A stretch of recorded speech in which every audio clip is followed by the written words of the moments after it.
Mimi naitwa Dismas Mwaseba na ni mratibu wa mradi wa mtandao wa utafiti wa kilimo ekolojia kusini mwa Afrika.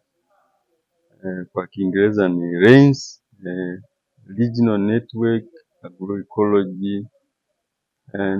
Agroecology Southern Africa. Na huu mtandao utekelezaji wake unafanyika katika nchi ya Tanzania, Malawi, Zambia, Zimbabwe na Afrika ya Kusini.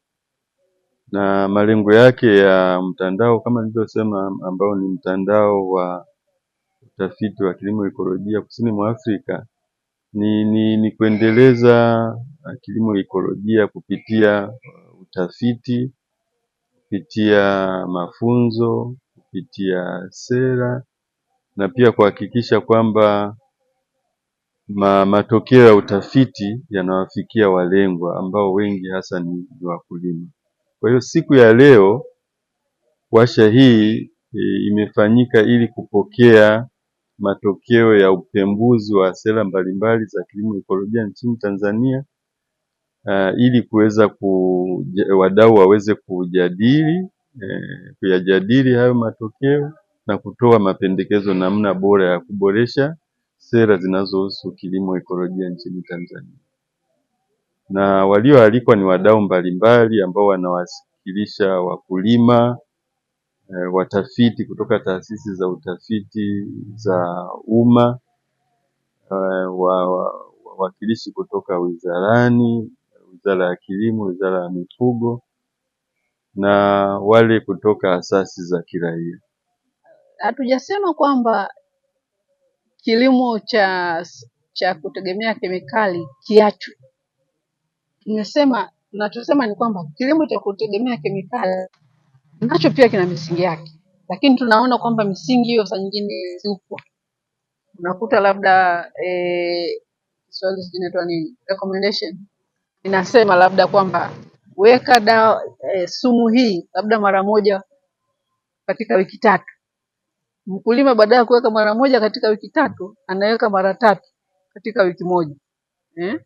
Kwa hiyo vitu vingine hivi vinavyotokea sio kwamba ni kwa sababu ya kilimo cha kemikali research, lakini ni jinsi hata kemikali zenyewe zinavyotumika. Kulisha umma ni kazi kubwa tunajua, na visumbufu ni vingi. Udongo wetu unachoka pia kwa sababu wakulima hawafuati zile mbinu sahihi ambazo zingeweza kurudisha rutuba kwa njia za asili. Ziko nyingi. Sio kwamba tu lazima utegemee mbolea za kiwandani. Kuna mbinu nyingi sana ambazo unaweza kutumia kurudisha rutuba ya udongo kwa mbinu za asili bila kutegemea sana mbolea za viwandani. Lakini niseme hii kilimo ekolojia sio kwamba situmie kabisa. Ikibidi kabisa unaweza ukatumia kwa kiwango kidogo. Sisi tunachosema hapa ni kwamba tupunguze utegemezi wa 100% kwa pembejeo za kununua au za kutoka nje au za kutoka viwandani.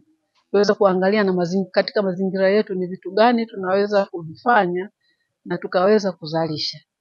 Hii haiwezi kutokea kwa muda mfupi. Ni kitu ambacho kinahitaji miaka mingi. Sababu hata kurudisha rutuba kwenye udongo sio kitu kinachotokea unaanza leo kesho kimeshatokea. Inachukua muda. Kwa hiyo yote tunaelewa, lakini si lazima mjitayarishe, lazima mpange mipango. Usipoweka mipango, usipoweka malengo huwezi kufika. Kwa hiyo tunaanza kupanga mipango na kuweka malengo ili tuanze polepole. Labda baada ya miaka 10, 20, labda hata 30 inaweza kufika. Ndio utakuta labda kilimo ekolojia kinaweza kulisha umma wote. Lakini maongezi sio kwamba tuache kabisa kutumia kemikali, lakini hata hizo kemikali zitumike vizuri au kwa mipango ambayo imetokana na matokeo ya utafiti. Sababu utafiti umeshafanywa mwingi na unaonyesha kwamba unaweza kutumia hii lakini kwa njia ipi. Sasa saa nyingine hivyo vinakiuka. Kwa hiyo nia ni kwamba tujadiliane sasa pamoja ili tuweze kuona ni vitu gani vinatakiwa vifanye kazi labda katika muda mfupi katika muda wa kati na muda mrefu. Huwezi kubadilisha sheria wala huwezi kubadilisha sera kwa mara moja. Kwa hiyo inabidi kuwe na mipango ambayo itaweza kutimizwa kwa bidhaa mbalimbali, lakini lengo likiwa ni kuhakikisha kwamba sasa tunapojaribu kupitia tuone ni kwa vipi tunaweza kuweka vipengele ambavyo vinasaidia ukuaji wa kilimo ekolojia kwa ujumla.